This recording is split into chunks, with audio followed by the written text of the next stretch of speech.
Hello examiner family. അപ്പോൾ latest ആയിട്ടുള്ള ഒരു അപ്ഡേറ്റുമായിട്ടാണ് സാറ് വന്നിട്ടുള്ളത്. നമ്മളെല്ലാവരും ആകാംക്ഷയോടെ കാത്തിരുന്ന നമ്മുടെ ട്രാൻസ്ഫർ അലോട്ട്മെൻറ്റിൻ്റെ റിസൾട്ട് നമ്മുടെ സൈറ്റിൽ പബ്ലിഷ് ചെയ്തിട്ടുണ്ട്. എല്ലാവരും എന്ത് ചെയ്യുക, നമ്മുടെ കാൻഡിഡേറ്റ് ലോഗിൻ SWS എന്ന ലിങ്കിലൂടെ നിങ്ങളുടെ ട്രാൻസ്ഫർ നിങ്ങൾക്ക് ലഭിച്ചോ ഇല്ലയോ എന്നുള്ളത് പരിശോധിക്കുക. അപേക്ഷിച്ച കുട്ടികളിൽ പകുതിയിൽ കൂടുതൽ കുട്ടികൾക്കും ട്രാൻസ്ഫർ ലഭിച്ചിട്ടുണ്ട് എന്നുള്ളതാണ് വളരെ സന്തോഷകരമായിട്ടുള്ളൊരു വാർത്ത. അപ്പോൾ ഈ ട്രാൻസ്ഫർ ലഭിച്ച വിദ്യാർത്ഥികൾക്ക് ഇനി മുതൽ എന്ത് ചെയ്യാം, നമുക്ക് ഇഷ്ടപ്പെട്ട സ്കൂളിൽ ഇഷ്ടപ്പെട്ട സബ്ജക്റ്റ് പഠിക്കാൻ വേണ്ടി സാധിക്കും. വളരെ സന്തോഷകരമായിട്ടുള്ളൊരു വാർത്തയാണ്. എത്രത്തോളം അപേക്ഷകർക്ക് ട്രാൻസ്ഫർ ലഭിച്ചിട്ടുണ്ടോ എന്നുള്ളതിൻ്റെ കൃത്യമായ കണക്ക് നമ്മുടെ ഗവൺമെൻറ് പുറത്തുവിട്ടിട്ടുണ്ട്. നമുക്ക് നോക്കാം എങ്ങനെയാണ് വരുന്നത് എന്നുള്ളത്. തിരുവനന്തപുരം ജില്ലയിൽ 2284 അപേക്ഷകൾ ഉണ്ടായിരുന്നു ട്രാൻസ്ഫറിന് വേണ്ടിയിട്ട്. അതിൽ 1285 അപേക്ഷകർക്കും ട്രാൻസ്ഫർ സാധ്യമായിട്ടുണ്ട്. 999 വിദ്യാർത്ഥികൾക്ക് ട്രാൻസ്ഫർ കിട്ടിയിട്ടില്ല. അതുപോലെ ഓരോ ജില്ലയിലെയും കണക്കൂടെ കൃത്യമായിട്ട് കൊടുത്തിട്ടുണ്ട്. ഓരോ ജില്ലയിലും പകുതിയിൽ കൂടുതൽ കുട്ടികൾക്ക് ട്രാൻസ്ഫർ ലഭിച്ചിട്ടുണ്ട് എന്ന സന്തോഷകരമായിട്ടുള്ള വാർത്തയാണ് പുറത്തു വരുന്നത്. അതുപോലെ 44,830 അപേക്ഷകളായിരുന്നു കേരളത്തിൽ ആകമാനം ഉണ്ടായിരുന്നത്. അതിൽ 25,052 വിദ്യാർത്ഥികൾക്കും ട്രാൻസ്ഫർ കിട്ടിയിട്ടുണ്ട്. അപ്പോൾ 25,000-ഓളം കുട്ടികൾ ഇപ്പോൾ ഹാപ്പിയാണ് അല്ലേ? വളരെ സന്തോഷകരമായിട്ടുള്ള ഒരു വാർത്തയാണ് അല്ലേ? ഇനി ട്രാൻസ്ഫർ ലഭിച്ചു, വാട്ട് ഈസ് നെക്സ്റ്റ്? അതൊരു വലിയ ചോദ്യമാണ് അല്ലേ? നമുക്ക് നോക്കാം എന്തൊക്കെയാണ് നിങ്ങൾ ചെയ്യേണ്ടത് എന്നുള്ള കാര്യം. യെസ്, അപ്പോൾ ഫസ്റ്റ് ശ്രദ്ധിക്കേണ്ട കാര്യം, ട്രാൻസ്ഫർ അലോട്ട്മെൻറ്റ് അഡ്മിഷൻ 2024 ജൂലൈ 22 രാവിലെ 10 മണി മുതൽ ജൂലൈ 23 വൈകിട്ട് 4 മണി വരെ നടത്തുന്നതാണ്. ഓക്കെ, അപ്പോൾ അഡ്മിഷൻ എടുക്കേണ്ട സമയം എന്ന് പറയുന്നത് 2024 ജൂലൈ 23 വൈകിട്ട് 4 മണി വരെ. ഓക്കെ, ഇത് വളരെ ഇമ്പോർട്ടൻ്റ് ആയിട്ടുള്ള ടൈമാണ്. ഇതിനുള്ളിൽ 2024 ജൂലൈ 23 വൈകിട്ട് 4 മണിക്ക് മുൻപ് നിങ്ങൾക്ക് പുതിയ സ്കൂളിലാണോ നിങ്ങൾക്ക് ലഭിച്ചതെങ്കിൽ തീർച്ചയായിട്ടും അവിടെ പോയിട്ട് നിങ്ങൾ അഡ്മിഷൻ എടുക്കണം. സെയിം സ്കൂളിൽ തന്നെ ആണെങ്കിൽ നിങ്ങൾക്ക് വലിയ ബുദ്ധിമുട്ടുണ്ടാവില്ല, പ്രൊസീജിയേഴ്സൊക്കെ കുറവായിരിക്കും. അപ്പോൾ നിങ്ങൾ എന്ത് ചെയ്യുക, ഈ ഒരു സമയത്തിനുള്ളിൽ തന്നെ തീർച്ചയായിട്ടും അഡ്മിഷൻ മാറ്റിയെടുക്കണം.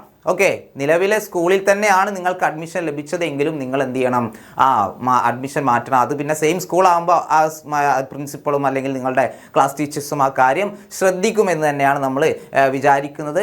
മറ്റൊരു സ്കൂളിലാണെങ്കിൽ നമ്മൾ മുൻകൈ എടുത്തിട്ട് എന്ത് ചെയ്യണം, കുറച്ച് കാര്യങ്ങൾ ചെയ്യാനുണ്ട്. ഓക്കെ, തീർച്ചയായിട്ടും നമ്മൾ എന്ത് ചെയ്യണം, TC ഒക്കെ വാങ്ങേണ്ടി വരും. നമുക്ക് നോക്കാം എന്തൊക്കെയാണ് ഫീസിൻ്റെ കാര്യത്തിൽ എന്തൊക്കെ മാറ്റമായിരിക്കും ഉണ്ടാവുക. ഇനി നമ്മൾ ഫീസ് അടക്കണോ, നമ്മൾ ഓൾറെഡി ഇവിടെ അടച്ചിട്ടുണ്ടല്ലോ, ഇനി ഞാൻ എത്ര അടക്കേണ്ടി വരും, അങ്ങനെയുള്ള കുറച്ച് സംശയങ്ങളുണ്ടാവും. ആദ്യം, നിലവിലെ സ്കൂളിൽ തന്നെ കോമ്പിനേഷൻ മാറ്റം ലഭിച്ചവർ, അതായത് സെയിം സ്കൂളിൽ സയൻസിൽ നിന്നും കൊമേഴ്സിലേക്കോ കൊമേഴ്സിൽ നിന്നും ഹ്യൂമാനിറ്റീസിലേക്കോ അല്ലെങ്കിൽ തിരിച്ചോ അല്ലേ ട്രാൻസ്ഫർ ലഭിച്ച വിദ്യാർത്ഥികൾക്ക് വരുന്ന ഫീ ആണ് പറയുന്നത്. ഓക്കെ, യെസ്, നിലവിൽ പ്രവേശനം ലഭിച്ച സ്കൂളിൽ തന്നെ മറ്റൊരു കോമ്പിനേഷനിലേക്ക് മാറ്റം ലഭിച്ച വിദ്യാർത്ഥികൾ പ്രസ്തുത കോമ്പിനേഷൻ മാറ്റത്തിൻ്റെ ഫലമായി അടക്കേണ്ടുന്ന അധിക ഫീസ് മാത്രം ഒടുക്കിയാൽ മതിയാകും. അതായത് സയൻസിലേക്കാണ് നിങ്ങൾക്ക് മാറ്റം കിട്ടിയത് എങ്കിൽ നിങ്ങൾക്ക് ചെറിയൊരു എമൗണ്ട് എന്ത് ചെയ്യും, ആ ഒരു കോമ്പിനേഷൻ്റെ ഒരു ചാർജ് ഉണ്ട് അല്ലേ? സയൻസിന് അടക്കേണ്ട ഫീ അല്ല കൊമേഴ്സിന്, അതല്ല ഹ്യൂമാനിറ്റീസിന്. അപ്പോൾ അതിൽ കൂടുതലാണോ കുറവാണോ എന്ന് നോക്കിയിട്ട് എന്ത് ചെയ്യുക, കൂടുതൽ അടക്കണമെങ്കിൽ അത് നിങ്ങൾ എന്ത് ചെയ്യേണ്ടി വരും, അടക്കേണ്ടി വരും. ഓക്കെ, നെക്സ്റ്റ്, ഒരേ കോമ്പിനേഷനിൽ തന്നെ സ്കൂൾ മാറ്റം ലഭിച്ചവർ, അതായത് നിങ്ങൾക്കിപ്പോൾ സയൻസ് ആണ്, ഇപ്പോൾ കിട്ടിയത് മറ്റൊരു സ്കൂളിൽ സയൻസിന് തന്നെയാണെന്ന് വിചാരിക്കുക. അങ്ങനെയുള്ള കുട്ടികൾ എന്താണ് ചെയ്യേണ്ടത്, എത്ര രൂപ അടക്കേണ്ടി വരും? നിലവിൽ പ്രവേശനം നേടിയ അതേ കോമ്പിനേഷനിൽ തന്നെ മറ്റൊരു സ്കൂളിലേക്ക് മാറ്റം ലഭിച്ച വിദ്യാർത്ഥികൾ പുതുതായി ഫീസ് ഒന്നും തന്നെ ഒടുക്കേണ്ടതില്ല. അവർക്ക് പുതിയതായിട്ട് ഫീസൊന്നും അടക്കേണ്ട ആവശ്യമില്ല. പക്ഷേ എന്ത് ചെയ്യേണ്ടി വരും, ഡെപ്പോസിറ്റ് കോഷൻ അല്ലേ, കോഷൻ ഡെപ്പോസിറ്റ്, അതുപോലെ PTA ഫണ്ട് എന്നിവ ഒടുക്കേണ്ടി വരും. പുതിയ സ്കൂളിൽ നിങ്ങൾ എന്ത് ചെയ്യേണ്ടി വരും, കോഷൻ ഡെപ്പോസിറ്റ് അടക്കേണ്ടി വരും, അതുപോലെ തന്നെ PTA ഫണ്ടും അടക്കേണ്ടി വരും. ഓക്കെ, ഈ PTA ഫണ്ടും കോഷൻ ഡെപ്പോസിറ്റും നമ്മൾ ആദ്യത്തെ സ്കൂളിൽ നമ്മൾ അടച്ചിട്ടുണ്ട്, അത് നമുക്ക് റീഫണ്ട് ചെയ്ത് കിട്ടും. ഓക്കെ, അതുകൊണ്ട് ആരും എന്ത് ചെയ്യണ്ട, ടെൻഷൻ അടിക്കണ്ട. ഓക്കെ, യെസ്, ഇനി അടുത്തൊരു കാറ്റഗറിയാണ് എന്ത്, പുതിയൊരു സ്കൂളിൽ പുതിയൊരു കോമ്പിനേഷനിൽ പ്രവേശനം ലഭിച്ചവർ. സ്കൂളും മാറി, കോഴ്സും മാറി അല്ലേ, ആകെ മൊത്തം മാറി. അങ്ങനെയുള്ളവർ എന്ത് ചെയ്യണം, കോമ്പിനേഷൻ മാറ്റത്തോടെ പുതിയൊരു സ്കൂളിലേക്ക് മാറ്റം ലഭിച്ച വിദ്യാർത്ഥികൾ പുതിയ കോമ്പിനേഷൻ്റെ ഭാഗമായി ഒടുക്കേണ്ട അധിക fees, caution deposit, PTA fund എന്നിവ ഒടുക്കേണ്ടതാണ്. അതായത് കോഴ്സ് മാറുമ്പോൾ ആ കോഴ്സിന് അധികമായിട്ട് ഫീസ് വരുന്നുണ്ടെങ്കിൽ അല്ലേ, അതെന്ത് ചെയ്യണം, അടക്കണം. കോഷൻ ഡെപ്പോസിറ്റ് അടക്കണം, PTA ഫണ്ടും അടക്കേണ്ടി വരും. അപ്പോൾ ഈ കോഷൻ ഡെപ്പോസിറ്റും അതുപോലെ PTA ഫണ്ടും നിങ്ങൾക്ക് എന്ത് ചെയ്യും? നിങ്ങൾ ആദ്യത്തെ സ്കൂളിൽ നിന്ന് നിങ്ങൾക്ക് റീഫണ്ട് ചെയ്ത് കിട്ടും. ഓക്കെ, സ്കൂൾ മാറ്റം ലഭിച്ച് പുതിയ സ്കൂളിൽ പ്രവേശനം നേടുന്ന വിദ്യാർത്ഥികളിൽ നിന്നും ബന്ധപ്പെട്ട പ്രിൻസിപ്പൽമാർ ആദ്യം പ്രവേശനം നേടിയ സ്കൂളിൽ ഒടുക്കിയ ഫീസിൻ്റെ രസീത് വാങ്ങി സൂക്ഷിക്കേണ്ടതും അധിക ഫീസിനത്തിൽ വരുന്ന തുക മാത്രം വീണ്ടും ഒടുക്കാൻ നിർദ്ദേശിക്കേണ്ടതുമാണ്. അപ്പോൾ നമ്മുടെ റെസിപ്റ്റ് നമ്മൾ ഒരിക്കലും കളയാൻ പാടില്ല. നമ്മൾ ആദ്യം ചേർന്നപ്പോൾ കൊടുത്ത ആ ഒരു ഫീസിൻ്റെ ആ റെസിപ്റ്റും കാര്യങ്ങളൊക്കെ നിങ്ങൾ സൂക്ഷിക്കണം. അത് പുതിയ സ്കൂളിലെ പ്രിൻസിപ്പളെ എന്ത് ചെയ്യേണ്ടി വരും? നിങ്ങൾ ഏൽപ്പിക്കേണ്ടി വരും. Okay, yes. ഇനി സ്കൂൾ മാറ്റം ലഭിച്ച വിദ്യാർത്ഥികൾക്ക് അവർ ആദ്യം പ്രവേശനം നേടിയ സ്കൂളിൽ ഒടുക്കിയ കോഷൻ ഡെപ്പോസിറ്റ്, PTA ഫണ്ട് എന്നിവ അപേക്ഷ സമർപ്പിക്കുന്ന മുറയ്ക്ക് ബന്ധപ്പെട്ട പ്രിൻസിപ്പൽമാർ നിർബന്ധമായും തിരികെ നൽകേണ്ടതാണ്. ഇപ്പോൾ ഹാപ്പി ആയില്ലേ? അപ്പോൾ നമ്മൾ അടച്ച പൈസ എവിടെയും പോകാൻ പോകുന്നില്ല. നിങ്ങൾക്ക് ആ പൈസ എന്ത് ചെയ്യും? റീഫണ്ട് ചെയ്ത് കിട്ടും. ഓക്കെ, റെസിപ്റ്റ് നിർബന്ധമാണ്. ഓക്കെ, ക്ലിയർ അല്ലേ? അപ്പോൾ ഇത്രയും കാര്യങ്ങളാണ് ട്രാൻസ്ഫർ അലോട്ട്മെൻറ്റുമായിട്ട് നിങ്ങൾക്ക് പറഞ്ഞു തരാനുള്ളത്. ഇപ്പോൾ ട്രാൻസ്ഫർ അലോട്ട്മെൻറ്റ് റിസൾട്ട് പബ്ലിഷ് ചെയ്തിട്ടുണ്ട്. കാൻഡിഡേറ്റ് ലോഗിൻ SWSലൂടെ നിങ്ങൾക്ക് എന്ത് ചെയ്യാം? നിങ്ങളുടെ ട്രാൻസ്ഫർ അലോട്ട്മെൻറ്റ് റിസൾട്ട് ചെക്ക് ചെയ്യാം. ഏകദേശം പകുതിയിൽ കൂടുതൽ കുട്ടികൾക്ക് ട്രാൻസ്ഫർ ലഭ്യമായിട്ടുണ്ട്. അപ്പോൾ ഇതുപോലെയുള്ള അപ്ഡേഷൻ നിങ്ങൾക്ക് ലഭിക്കണമെങ്കിൽ തീർച്ചയായിട്ടും ചാനൽ സബ്സ്ക്രൈബ് ചെയ്യുക, ബെല്ലൈക്കൺ എനേബിൾ ആക്കി വെക്കുക. ഇപ്പോൾ തന്നെ എന്ത് ചെയ്യുക? വീഡിയോ ലൈക്ക് ചെയ്യുക, മാക്സിമം ഫ്രണ്ട്സിന് ഷെയർ ചെയ്ത് കൊടുക്കുക. നമ്മുടെ സെക്കൻഡ് സപ്ലിമെൻ്ററി അലോട്ട്മെൻറ്റിനുള്ള സമയമായിട്ടുണ്ട്. ഇതുവരെ അപേക്ഷിച്ചിട്ടും സീറ്റ് ലഭിക്കാത്ത, അഡ്മിഷൻ ലഭിക്കാത്ത, അലോട്ട്മെൻറ്റ് ലഭിക്കാത്ത വിദ്യാർത്ഥികൾക്കൊരു ഹാപ്പി ന്യൂസാണ്. അപ്പോൾ നിങ്ങൾക്ക് ഏതൊക്കെ സ്കൂളിലാണ് വേക്കൻസി ഉള്ളത് എന്നുള്ള കാര്യങ്ങളടക്കം എന്ത് ചെയ്തിട്ടുണ്ട്? നമ്മുടെ സൈറ്റിൽ പ്രസിദ്ധീകരിച്ചിട്ടുണ്ട്. അപ്പോൾ നമുക്ക് നോക്കാം എവിടെയൊക്കെയാണ് വേക്കൻസി ഉള്ളത്, എങ്ങനെയൊക്കെയാണ് ഇതിൻ്റെ പ്രൊസീജിയേഴ്സ് എന്നുള്ള കാര്യങ്ങളൊക്കെ. Okay, yes. അപ്പോൾ ആദ്യം നിങ്ങൾ ശ്രദ്ധിക്കുക, ഒന്നാം സപ്ലിമെൻ്ററി അലോട്ട്മെൻറ്റിൽ അപേക്ഷിച്ചിട്ടും അലോട്ട്മെൻറ്റ് ലഭിക്കാത്തവർക്കും, അതായത് സപ്ലിമെൻ്ററി അലോട്ട്മെൻറ്റിൽ അപേക്ഷിച്ചു പക്ഷേ സീറ്റ് കിട്ടിയില്ല, അങ്ങനെയുള്ളവർക്കും അലോട്ട്മെൻറ്റ് ലഭിച്ചിട്ടും അപേക്ഷയിലെ പിഴവുകൾ കാരണം പ്രവേശനം നിരാകരിക്കപ്പെട്ടവർക്കും, നമ്മൾ അപേക്ഷിച്ചു, അലോട്ട്മെൻറ്റ് കിട്ടി, പക്ഷേ അഡ്മിഷൻ എടുക്കാൻ ചെന്നപ്പോൾ എന്തോ പ്രശ്നങ്ങൾ അല്ലേ, നമ്മുടെ അപേക്ഷയിലുള്ള എന്തൊക്കെയോ തെറ്റുകൾ, അത് കാരണം അഡ്മിഷൻ നിരാകരിക്കപ്പെട്ടവർക്കും, സപ്ലിമെൻ്ററി അലോട്ട്മെൻറ്റിൽ അപേക്ഷകളുടെ കൺഫർമേഷൻ പൂർത്തീകരിക്കാത്തവർക്കും, ഇതാണ് പലർക്കും പറ്റുന്നത് അല്ലേ. സപ്ലിമെൻ്ററി അലോട്ട്മെൻറ്റ് നമ്മൾ അപേക്ഷിച്ചു പക്ഷേ എന്ത് ചെയ്തില്ല?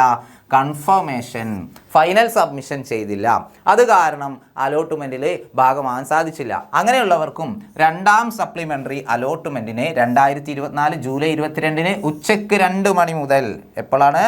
2024 ജൂലൈ 22 ഉച്ചയ്ക്ക് 2 മണി മുതൽ എന്ത് ചെയ്യാം? അപേക്ഷിക്കാവുന്നതാണ്. ക്ലിയർ അല്ലേ? യെസ്. സപ്ലിമെൻ്ററി അലോട്ട്മെൻറ്റിനായുള്ള വേക്കൻസി 2024 ജൂലൈ 22 ഉച്ചയ്ക്ക് 1 മണിക്ക് വെബ്സൈറ്റിൽ പ്രസിദ്ധീകരിക്കുന്നതാണ്. ഓക്കെ, അപ്പോൾ സൈറ്റിൽ എന്ത് ചെയ്തിട്ടുണ്ട്? സ്കൂളിലെ വേക്കൻസി ലിസ്റ്റ് പബ്ലിഷ് ചെയ്തിട്ടുണ്ട്. നമുക്ക് നോക്കാം എവിടെയൊക്കെയാണ് സീറ്റുകൾ ഉള്ളത് എന്നൊക്കെ. ഓക്കെ, അപ്പോൾ ഇതാണ് നമ്മുടെ സൈറ്റ്. നിങ്ങൾ ആദ്യം ചെയ്യേണ്ട ഒരു പേപ്പർ എടുക്കുക, എന്നിട്ട് നിങ്ങൾക്ക് ഏതൊക്കെ സ്കൂളിൽ അപേക്ഷിക്കാൻ പറ്റും, അവിടെ ഏതൊക്കെ കോഴ്സിന് സീറ്റ് ഒഴിവുണ്ടെന്നുള്ള കാര്യങ്ങളൊക്കെ സ്കൂൾ വൈസ് വേക്കൻസീസ് എന്ന ലിങ്കിൽ ക്ലിക്ക് ചെയ്തിട്ട് നിങ്ങളുടെ ജില്ല സെലക്ട് ചെയ്യുക. ഓക്കെ, ജില്ല സെലക്ട് ചെയ്ത് കഴിഞ്ഞാൽ നിങ്ങൾക്ക് ഇവിടെ കോഴിക്കോട് സെലക്ട് ചെയ്തു. അങ്ങനെയാണെങ്കിൽ നിങ്ങൾക്കിവിടെ ഓരോ കോഴ്സിനുമുള്ള വേക്കൻസി എന്ത് ചെയ്യാൻ പറ്റും? ഇവിടെ ഏറ്റവും ലാസ്റ്റിൽ കാണാൻ വേണ്ടി സാധിക്കും. അപ്പോൾ നമുക്കിങ്ങനെ കോഴിക്കോട് ജില്ലയിലെ കുറച്ച് താഴോട്ട് അങ്ങനെ പോയി കഴിഞ്ഞാൽ GHSS അവിട്ടനല്ലൂർ അല്ലേ, കോഴിക്കോട്, അവിടെ business studies, accountancy, economics, computer application, അതായത് കമ്പ്യൂട്ടർ കൊമേഴ്സിന് 7 സീറ്റ്, അതുപോലെ സയൻസിന് 29 സീറ്റ് വരുന്നതുണ്ടല്ലോ. എവിടെയാണത്? GHSS നായർക്കുഴി അല്ലേ, NITC എന്ന് പറയുന്ന ആ ഒരു സ്കൂളിൽ ഏകദേശം സയൻസിന് 29ഓളം സീറ്റൊക്കെ ഉണ്ട്. സയൻസിനാണ് ഭയങ്കര ക്ഷാമം, പക്ഷേ അവിടെ 29 സീറ്റൊക്കെ ബാലൻസ് ആയി കിടക്കുന്നുണ്ട്. അതുപോലെ 28 സീറ്റ് അതെവിടെയാ? GHSS പറമ്പിൽ PO. ഓക്കെ, അങ്ങനെയുള്ള കംപ്ലീറ്റ് കാര്യങ്ങൾ എന്ത് ചെയ്യുക? നിങ്ങൾ നോക്കാം, നിങ്ങളുടെ ജില്ലയിൽ ഒരുപാട് സീറ്റുകൾ ഒഴിവുണ്ടാവും. ഇതുപോലെ ഓരോ ജില്ലയിലും എന്തുണ്ട്? ഒരുപാട് വേക്കൻസികളുണ്ട്. അധിക ബാച്ചായിട്ട് 138 ബാച്ചുകളൊക്കെ അനുവദിച്ചിരുന്നു കാസർഗോഡും മലപ്പുറത്തൊക്കെ ആയിട്ട്. അപ്പോൾ അതൊക്കെ കംപ്ലീറ്റ് നോക്കുക. പിന്നെ നിങ്ങൾ ശ്രദ്ധിക്കേണ്ടത്, നിങ്ങൾക്ക് എത്തിപ്പെടാൻ കഴിയുമെന്ന് ഉറപ്പുള്ള സ്ഥലത്ത് മാത്രം നിങ്ങൾ എന്ത് ചെയ്യുക? കൊടുക്കുക. ഓക്കെ, പിന്നീട് ട്രാൻസ്ഫറിനുള്ള സാധ്യതകളൊക്കെ ഉണ്ട് എങ്കിലും ട്രാൻസ്ഫർ അലോട്ട്മെൻറ്റ് എത്രത്തോളം ആളുകൾക്ക് ലഭിക്കും എന്നുള്ളത് വളരെയധികം കൺഫ്യൂസിങ് ആണ്. കിട്ടിയാൽ കിട്ടി എന്നേ ഉള്ളൂ അല്ലേ. ഓക്കെ, അപ്പോൾ എല്ലാവരും എന്ത് ചെയ്യുക? ഏറ്റവും അപ്ലിക്കേഷൻ കൊടുക്കുന്ന സമയത്ത് നമുക്ക് ഒരുപാട് ഓപ്ഷൻസ് 50ഓളം ഓപ്ഷൻസ് കൊടുക്കാനുള്ള അവസരമുണ്ട്. നിങ്ങൾ എന്ത് ചെയ്യുക, ആദ്യം നിങ്ങൾക്ക് ഏറ്റവും പോകാൻ താല്പര്യമുള്ള, പോകാൻ സാധിക്കുന്ന സ്കൂളുകൾ മാത്രം എന്ത് ചെയ്യുക, സെലക്ട് ചെയ്യുക. എന്നിട്ട് ഫൈനൽ സബ്മിഷൻ നടത്തുക, അപേക്ഷ എന്ത് ചെയ്യുക, പൂർത്തീകരിക്കുക. ഓക്കെ, ഇതുപോലെ ലിസ്റ്റ് നോക്കിയിട്ട് വേണം എന്ത് ചെയ്യാൻ. ഓക്കെ, വേക്കൻസി ലിസ്റ്റ് നോക്കിയിട്ട് വേണം എന്ത് ചെയ്യാൻ. അത് പേപ്പറിൽ ആദ്യം എന്ത് ചെയ്യണം. ഓക്കെ, പക്ഷേ ഒരു പ്രശ്നമുണ്ട്. എന്താണ് പ്രശ്നം? ആർക്കാണ് അപേക്ഷിക്കാൻ പറ്റാത്തത്? ആർക്ക് അപേക്ഷിക്കാൻ പറ്റൂല മക്കളെ? നിലവിൽ ഏതെങ്കിലും കോട്ടയിൽ പ്രവേശനം നേടിക്കഴിഞ്ഞ വിദ്യാർത്ഥികൾക്കും, അതായത് മാനേജ്മെൻറ്റ് കോട്ടയിലോ കമ്മ്യൂണിറ്റി കോട്ടയിലോ മെറിറ്റ് കോട്ടയിലോ ഏത് കോട്ടയിലും പ്രവേശനം നേടിക്കഴിഞ്ഞ വിദ്യാർത്ഥികൾക്കും അലോട്ട്മെൻറ്റ് ലഭിച്ചിട്ട് പ്രവേശനത്തിന് ഹാജരാകാത്തവർക്കും, അലോട്ട്മെൻറ്റ് കിട്ടി അഡ്മിഷൻ എടുത്തില്ല അങ്ങനെയുള്ളവർക്കും, അതായത് നോൺ ജോയിനിങ് അല്ലേ, മെറിറ്റ് കോട്ടയിൽ നിന്നും പ്രവേശനം ക്യാൻസൽ ചെയ്തവർക്കും, ക്യാൻസൽ ചെയ്തവർക്കും, ഏതെങ്കിലും കോട്ടയിൽ പ്രവേശനം നേടിയ ശേഷം വിടുതൽ സർട്ടിഫിക്കറ്റ്, അതായത് TC വാങ്ങിയവർക്കും, പ്രവേശനം നേടിയിട്ട് TC വാങ്ങി, അങ്ങനെയുള്ളവർക്ക് എന്ത് ചെയ്യാൻ പറ്റില്ല, അപേക്ഷിക്കുവാൻ സാധിക്കുകയില്ല എന്നാണ് പറയുന്നത്. ഓക്കെ, യെസ്, സപ്ലിമെൻ്ററി ഘട്ടത്തിലും തെറ്റായ വിവരങ്ങൾ അപേക്ഷയിൽ ഉൾപ്പെട്ടതിനാൽ അലോട്ട്മെൻറ്റ് ലഭിച്ചിട്ടും പ്രവേശനം നിരാകരിക്കപ്പെട്ടവർക്കും സപ്ലിമെൻ്ററി അലോട്ട്മെൻറ്റിൽ പരിഗണിക്കുന്നതിനായി അപേക്ഷ പുതുക്കുന്നതിനുള്ള സൗകര്യം അനുവദിച്ചിട്ടുണ്ട്. അതായത് സപ്ലിമെൻ്ററി അലോട്ട്മെൻറ്റ് ചെയ്തു, ഏറ്റവും ലാസ്റ്റത്താണല്ലേ, 1, 2, 3 അലോട്ട്മെൻറ്റ് കഴിഞ്ഞു, സീറ്റ് കിട്ടിയില്ല, സപ്ലിമെൻ്ററിക്ക് അപേക്ഷിച്ചപ്പോഴും പ്രശ്നമായി, അഡ്മിഷൻ കിട്ടുന്നില്ല. കാരണം എന്താ, അവരുടെ അപേക്ഷയിൽ എന്തോ പ്രശ്നങ്ങളുണ്ട് അല്ലേ, തെറ്റുകളുണ്ട്. അത് കാരണം അഡ്മിഷൻ നിരാകരിക്കപ്പെട്ടവർക്ക് എന്ത് ചെയ്യാൻ പറ്റും, ഇത്തവണ റിന്യൂ ആപ്ലിക്കേഷൻ എന്നുള്ള ലിങ്ക് വഴി നിങ്ങൾക്ക് നിങ്ങളുടെ അപേക്ഷ പുതുക്കാവുന്നതാണ്. ഓക്കെ, അപേക്ഷകളിലെ പിഴവുകൾ അപേക്ഷ പുതുക്കുന്ന അവസരത്തിൽ തിരുത്തൽ വരുത്തുവാൻ പ്രത്യേകം ശ്രദ്ധിക്കേണ്ടതാണ്. ഇനിയൊരു അവസരം ഉണ്ടായിക്കൊള്ളണമെന്നില്ല. അതുകൊണ്ട് വളരെ ശ്രദ്ധിച്ച് തെറ്റുകൂടാതെ എന്ത് ചെയ്യുക, അപേക്ഷ ഫൈനൽ സബ്മിഷൻ നടത്തുക. ഓക്കെ, രണ്ടാം സപ്ലിമെൻ്ററി അലോട്ട്മെൻറ്റിനായുള്ള അപേക്ഷകൾ 2024 ജൂലൈ 22 ഉച്ചയ്ക്ക് 2 മണി മുതൽ 2024 ജൂലൈ 23 വൈകിട്ട് 5 മണി വരെ സമർപ്പിക്കാവുന്നതാണ്. ആരും എന്ത് ചെയ്യരുത്, ലാസ്റ്റ് ടൈമിലേക്ക് നിൽക്കരുത്. അതിന് മുൻപ് തന്നെ 2024 ജൂലൈ 23 വൈകിട്ട് 5 മണിക്ക് മുൻപ് തന്നെ, അതായത് ഏകദേശം ജൂലൈ 23 രാവിലെ തന്നെ എന്ത് ചെയ്യുക, ആപ്ലിക്കേഷനൊക്കെ കൊടുത്ത് സെറ്റാക്കുക.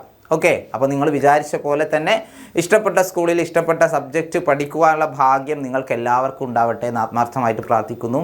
ഇതുപോലെയുള്ള വീഡിയോസ് നിങ്ങൾക്ക് കിട്ടണമെങ്കിൽ തീർച്ചയായിട്ടും ചാനൽ സബ്സ്ക്രൈബ് ചെയ്യുക, ബെല്ലൈക്കൺ എനേബിൾ ആക്കി വെക്കുക, മാക്സിമം ഫ്രണ്ട്സിന് എന്ത് ചെയ്യുക, ഷെയർ ചെയ്ത് കൊടുക്കുക. അപ്പോൾ ഇതുപോലെ വീഡിയോ ആയിട്ട് വീണ്ടും കാണാം. അതുവരെ ടാറ്റ, ബൈ ബൈ.